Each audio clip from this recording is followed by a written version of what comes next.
So, Carmen, would you say a little bit about who you are? My name's Carmen Joanne Ablack, and I'm the current president of the European Association for Body Psychotherapy. I was elected in 2016 at a congress in Athens, and I've had the pleasure of just presiding over our 30th anniversary congress in Berlin earlier this year in 2018. My background is I'm an integrative body psychotherapist. I trained at a place called the Chiron Centre, which is based in London in England, or was. And I've done further training in group psychotherapy and Gestalt psychotherapy. I teach, I supervise, I run groups, I see couples, and I see individuals. And I've been practicing for just over 30-something years. So that gives you a little idea about me and my background. Yeah. So maybe would you say a little bit more about, your way of working, your style of working, something that gives a little bit more of a sense of who you are as a practitioner, as a psychotherapist? Okay. As a psychotherapist, as a practitioner, I think my way of working has developed over time, and I would describe it nowadays as an embodied relational approach. So I pay attention to the nature of embodiment, the somatic experiencing that goes on during the process of relating, and I draw quite a lot on phenomenological methods. So I'm quite interested in what's happening in me and what's happening in the client, and how those two things may give us a picture of something that we are creating together in the room at the same time.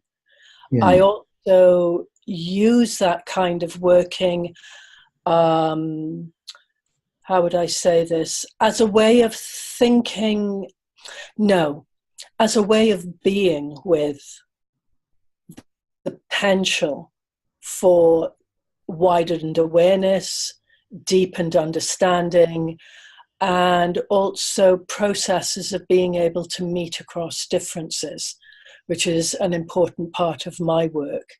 I work a lot with senses of identity in the client and what identity means to the client. Yeah, so that's very rich, because if we had limited the answer to just the last sentence, identity, it might feel very abstract, but it's within a context where you're very sensitive to the relationship, to the fact that it's embodied, to the phenomenology of what happens inside and between, to the process inside the client and the process inside you, and all of this contributes to inform the sense of identity. Yes. And I think also, Serge, there's a sense of I'm paying attention to the different systemic levels that are influencing our meeting. So my context, the client's context, how these are similar, how these are different, but also what the client has made of that in terms of forming their own view of themselves. So in that sense, you could say I work with quite an existential awareness when working with clients. And I also notice how I am existentially affected by the client. So I describe it as a very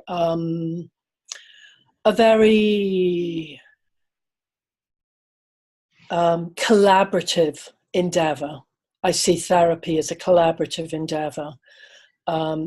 Yes, I bring my experience, my knowledge, and my understanding of certain things to the room, but actually the interpretations, the meaning making I'm most interested in is that of the client. Is what do they make of all of this? So in that sense, you could say there is a certain amount of client leading of the process. but Mm-hmm. I'm definitely in there as a whole human being at the same time. Yeah, yeah, yeah. But so what I'm hearing is a sense of intersection at multiple levels. Yes. That we each are influenced by our context, the client as well as the therapist. And at the same time, there's an existential quality of not just being, defined by context, but that phenomenology of the act and the understanding, the mindfulness of the context and what you can do with it, and what Yes. happens in the interaction with the client. Yes. I think that's a very good way of summarizing what I just said. Yeah. Yeah, yeah. Yeah. So that hopefully gives people a sense of where I come from as a therapist. Mm-hmm. But also it speaks to something that I'm trying to do within the organization as well, which is to really foster this co-created, collaborative atmosphere, and really allow the different contexts of the different people who come from different cultural, sociological, heritage environments, and finding ways to speak across that and through that. So it's very much, I think I very much see myself as a facilitator of dialogue in the organization and an encourager of collaborative working. Yeah, yeah. But so even in describing it that way, is a sense that we're not talking about a sense of coming through with a monolith, but perceiving it as different cultures, different context, and appreciating the wealth that this diversity gives us. And you see your role as, not trying to make a monolith out of it, but actually to help orchestrate and facilitate, how the exchange can enrich us all. Yes, I think that's absolutely right. And when I was speaking at the Berlin Congress, I talked about polyphonic, having a polyphonic organization, an organization where there are many voices, but they are finding a harmonizing way of creating. And I want that sense of the polyphonic to imbue the organization and to allow the members to feel that their different perspectives can somehow be held in a greater whole. Yeah. And I guess for me, that also includes the way I see EABP and USABP, for example, working together.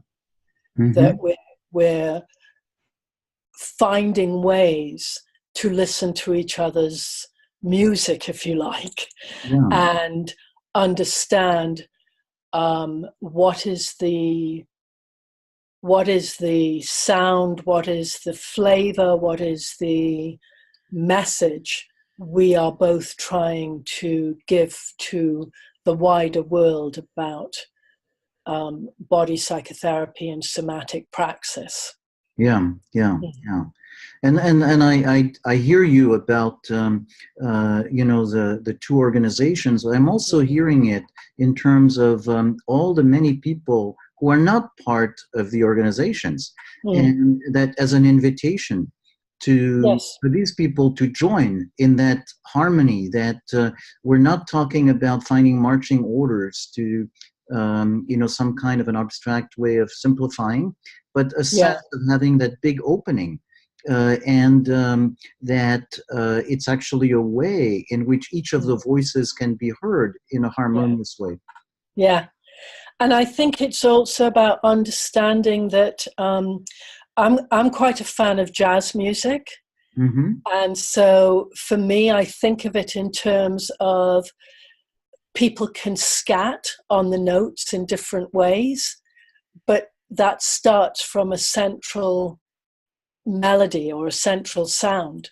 And then you take it into your own kind of version of what you want to say specifically. Yeah. And so for me, there's something about creating a space that's big enough that we can do that and then see where that takes us as a conversation, as somatic practitioners, as body psychotherapists, where that takes us in terms of what do we really want to say to the world about what we have to offer. I mean, if anything, EABP is both a place that is a home to a multidimensional set of practitioners, and is also a place that is attempting through, for example, the shared journal with USABP, the International Journal of Body Psychotherapy, or IBPJ, the International Body Psychotherapy Journal, using these ways of putting out into the world that there is a conversation going on within the profession, which I think is a sign of maturity, and that conversation is aimed at looking at how can body psychotherapy support, develop, and engage with what is most important to people in the world at this moment: groups, cultures, families, children, the whole range of client groups, if you like. But also on a wider level, how might the thinking that we're doing as this polyphonic set of organizations, how might this thinking that we're doing within EABP and beyond it actually support some of the endeavors that are being difficult endeavors that are happening in society today? Yeah.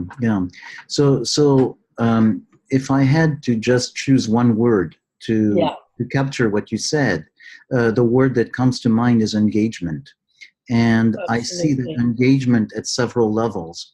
You're talking about people as individual level of practitioners being engaged in a dialogue with the profession as a whole, in order to see more of where they are vis-a-vis the profession as a whole, but also influence the profession and support each other, but also an engagement with the world. Yes. And as I'm hearing this, it seems to make the case for the fact that if we are separated individually, trying to think of how I as a practitioner fit with the world, it's more difficult than if we can energize that through a dialogue and through joining forces to make a little bit more of an impact. Absolutely. And I think some of the key words for me about EABP are things like aliveness, vitality, relevance, definitely about passion. I think it's really important that we as therapists don't lose our passion for what engaged us in the first place. In wanting to do what we do. And I think it's a kind of renewing of passion. And one of the things I love about being in charge of an organization, I don't like the words in charge, but I'll leave it there for the moment, of being responsible for the organization, for the association, is that it's about trying to find new ways to open windows and doors to the younger practitioners, to people who are discovering things for themselves that they want to bring into the dialogue about who we are as body psychotherapists, as somatic psychotherapists. What does their learning have to offer to that dialogue? And I'm really, really keen as an older therapist and trainer and supervisor on hearing the unique perspectives of those who come with what I call clearer eyes sometimes, because it's all new. So they sometimes see things that we've forgotten to look at.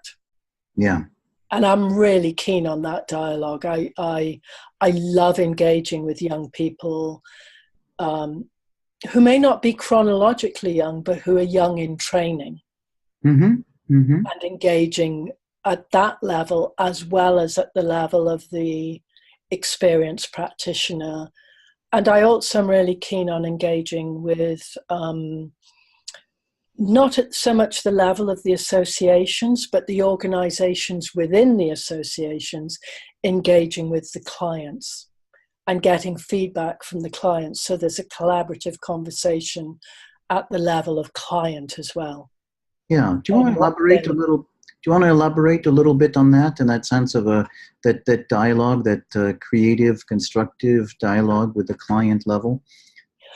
I will a little bit. It's more that I want the EABP to support its organizational members, to support its training institutes, to support its professional associations, to engage in those dialogues and to make space for those dialogues. Because of course EABP is not itself a training body, but it is responsible for accrediting training organizations.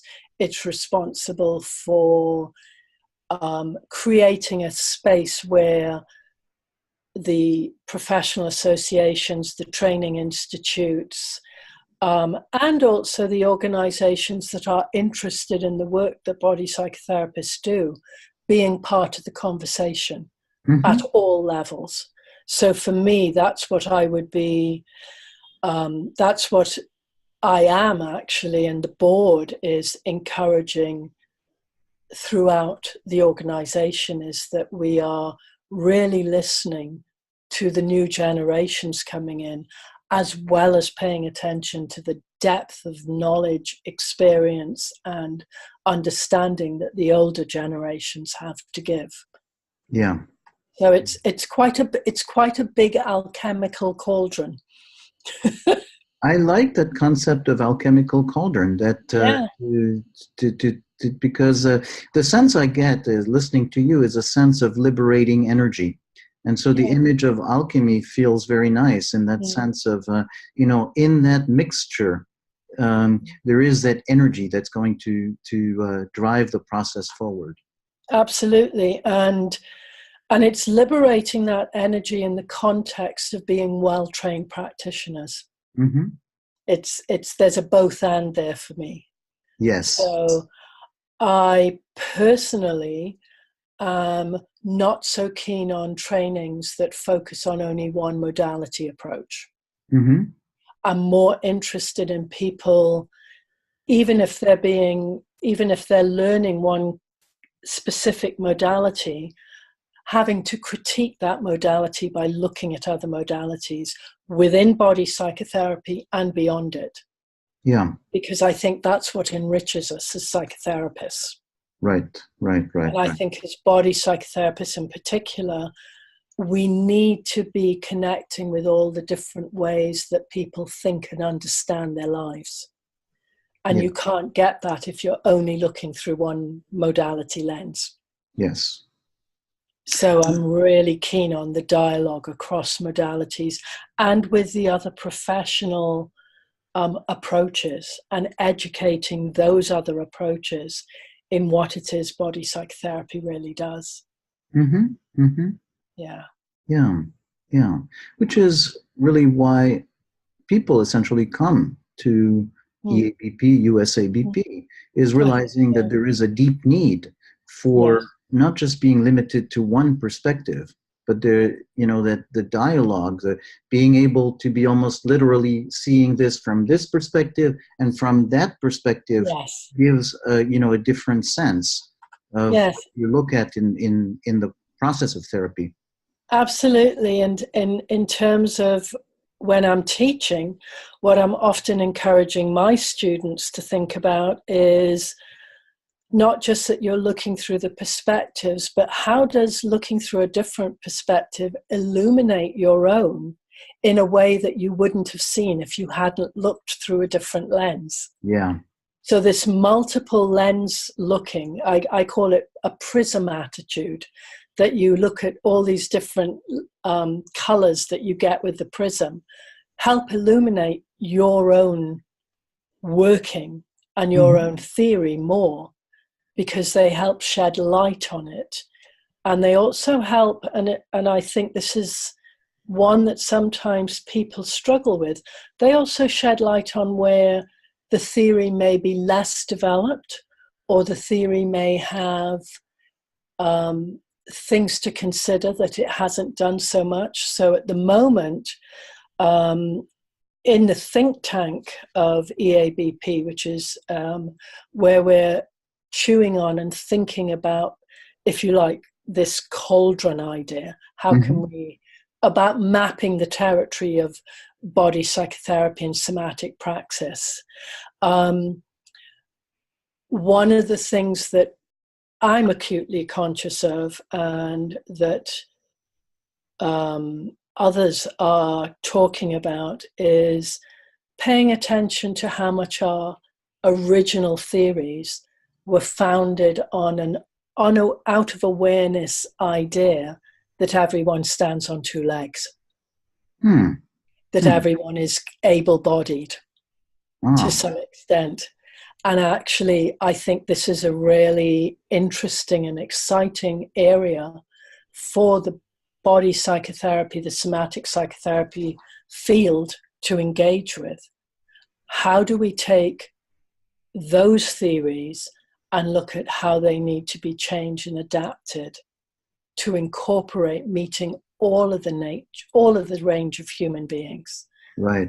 So we take some things for granted. I think we have in the past, understandably. I mean, if you look at it in historical context, we're no different than any other psychotherapy in that. Right. Or any other human endeavor for that matter. Or any other human endeavor. And I think the difference is, because we are body and somatic based practitioners, it's incumbent on us to really be the leaders in that conversation, to really engage with those who are thinking about these things. And I've used disability because I think it's the area that gets, in a way, least attention. You know, it's easier to focus on gender. It's easier to focus to a certain extent on race and culture. But it seems to me the more hidden identities are also the ones that intersect with the more spoken about identities. Yeah. But so what we're talking about is the general umbrella of what you could call implicit embodied assumption. Yes. I like that phrase. We have started as a society to pay more attention in some areas, gender, race, economics, culture, but you're paying attention. You say, well, but some are remaining more hidden, and they're definitely embodied and implicit. And so if we shed light on them, not only does it help that particular area, but it helps understand how we function with these the implicit, in order to actually, by paying more attention to it, broaden the scope of how we approach psychotherapy.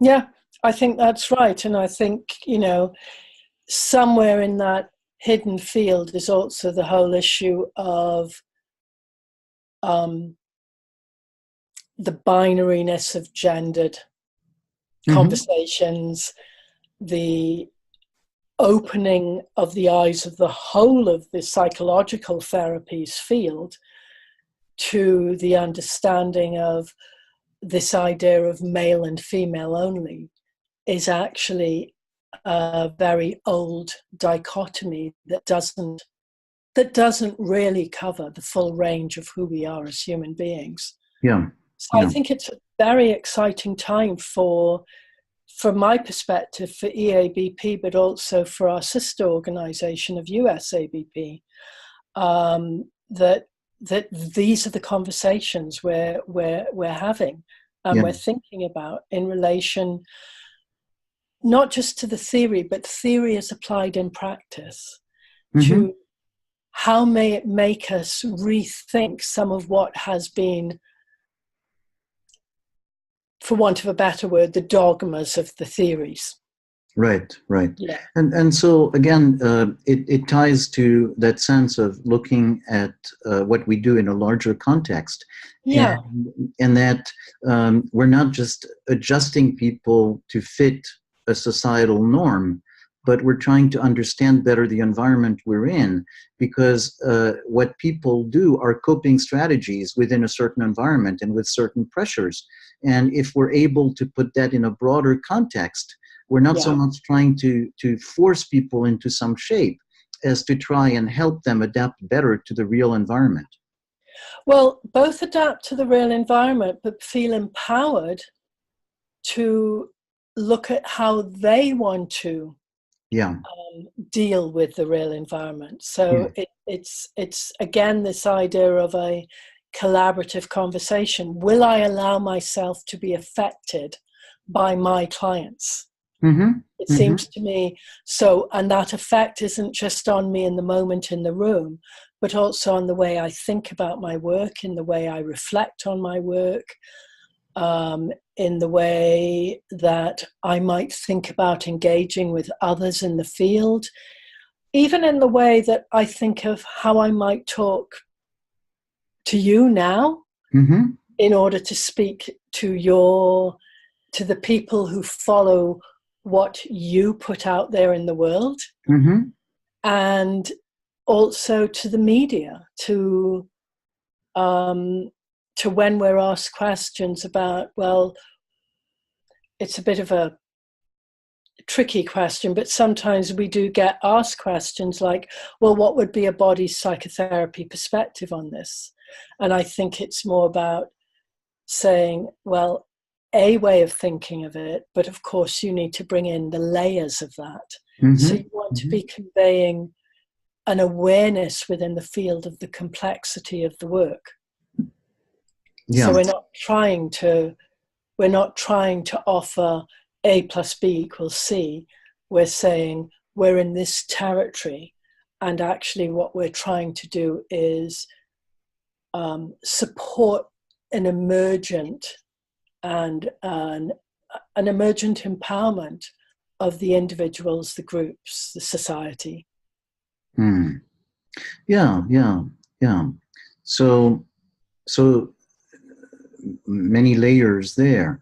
We're not trying to hammer one position, one truth, one way to see the world, but we are in this environment, in this broad perspective that's embodied, that's paying attention to experiential. Yes. And as practitioners who have that experiential approach and are affected by our clients, we find ourselves touched by situations that move us and in a way imply that we then are going to react to the world in a different way because we have been dealing with that experience in encountering it with our clients, and how we integrate that and bring it forward into the world. And we bring it into our working with each other in the organization as we try and create different atmospheres that allow various things to be done. So for instance, I'm thinking we have a science and research committee that is really has just produced the first book of case studies. And I'm really keen on this idea of theory into practice, into theory into practice, into theory into practice, into the wider world. It's like the more that is happening, the more we can find different ways of, I want to use the word supporting, but it feels a little bit more engaged than that, of being involved in. Being involved in as an organization, which is basically its members, being involved in the different dialogues that are possible and doing something with those dialogues. It's the doing something. Particularly after this 30th anniversary, I'm really aware I want us to be seen to be doing things, Mm-hmm. as well as to be paying attention to the beingness of the work. Yeah. You know what's happening as I'm listening to you? The analogy that comes to me is a sense that, many or most of us have been trained in experiential approaches where the learning is not just, academic learning, but we relies very much on a joint process, not just, say, going to a therapist individually, but there's a lot of joint process. And so in some way, what I'm hearing you say is that, one way to define the vision of an organization is to say, hey, join the joint process. Yes. And in that joint process, you bring in your experience, your questions, your unresolved issues, and that all of this informs that joint process. So it's a very active form. It's not just joining, taking a card to be a member of an organization, but finding a way to join this process. It's about having the active conversations, which is why I was mentioning the IBPJ earlier. It's about all the different ways in which we can have these active conversations. Mm-hmm. And I think I think it is the conferences. I think it is coming to the EABP Congress. I think it will be about people coming to Bologna in Italy, which is where the next Congress will be. I think it is about applying to run a workshop. I think it is about engaging with others who are maybe slightly differently trained, or maybe quite a lot differently trained, and finding on an individual and small group level, what are the exciting conversations we can have? And where does that take us all in terms of our thinking, our understanding, our being able to do the work that we want to do? You started off by asking me something about, when we were talking before the tape started running, thinking a little bit about what is EABP under me in my time. What am I seeing the mission as? What am I understanding it? And I think it is a continuation of what's happened before, but in a slightly different way, in that it's a much more facing outward and allowing the outward world to affect us. Mm-hmm. And to be responding to that outward world effect. And I think we can only do that if we're having multiple conversations.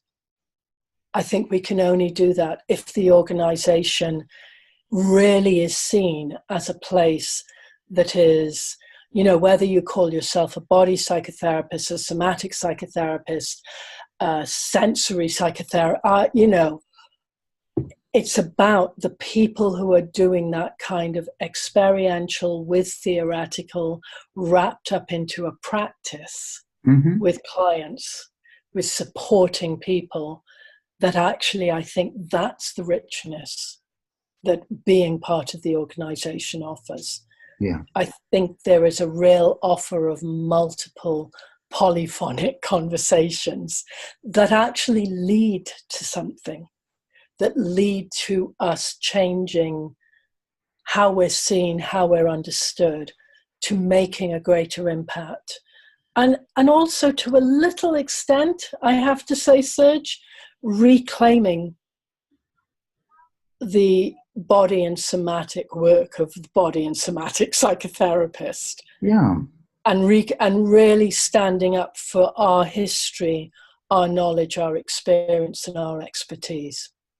Yeah, beautifully. Rather than it being taken in little bits and dropped into other therapies as, oh, well, we do this bit and we do this bit. And it's like, yeah, but you have to have the holistic picture. Yeah. There has to be that depth. There has to be that understanding. Yeah.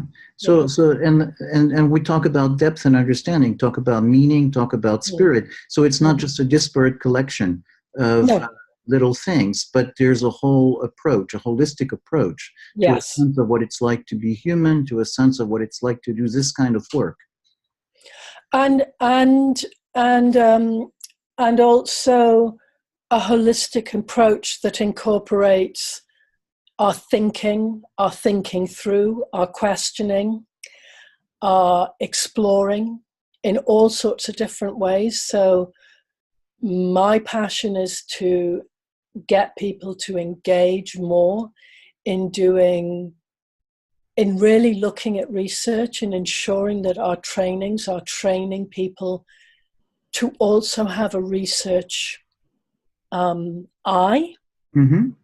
and also to have an ethics eye that isn't about what's written on the page, but what does the ethical stance mean to me Mm. on an embodied level? What is an embodied ethics in the body psychotherapy, somatic psychotherapy world? Yeah, yeah. Those are the conversations that will also emerge from us speaking to each other. Yeah. Those will emerge from the polyphonic soundings. Yeah, yeah, yeah. And I think those are vital.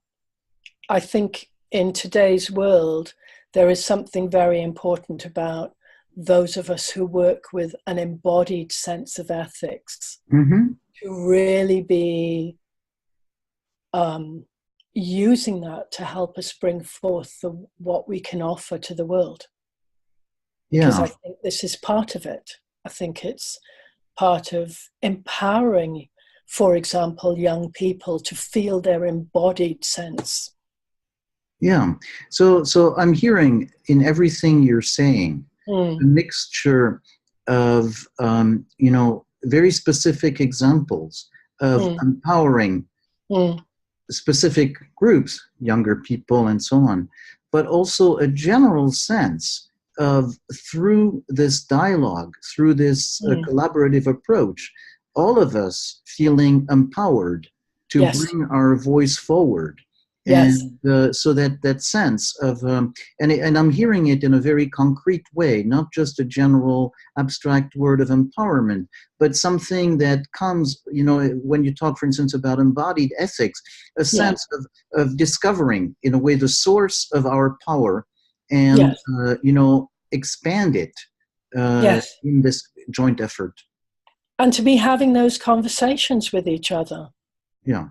To be having those conversations about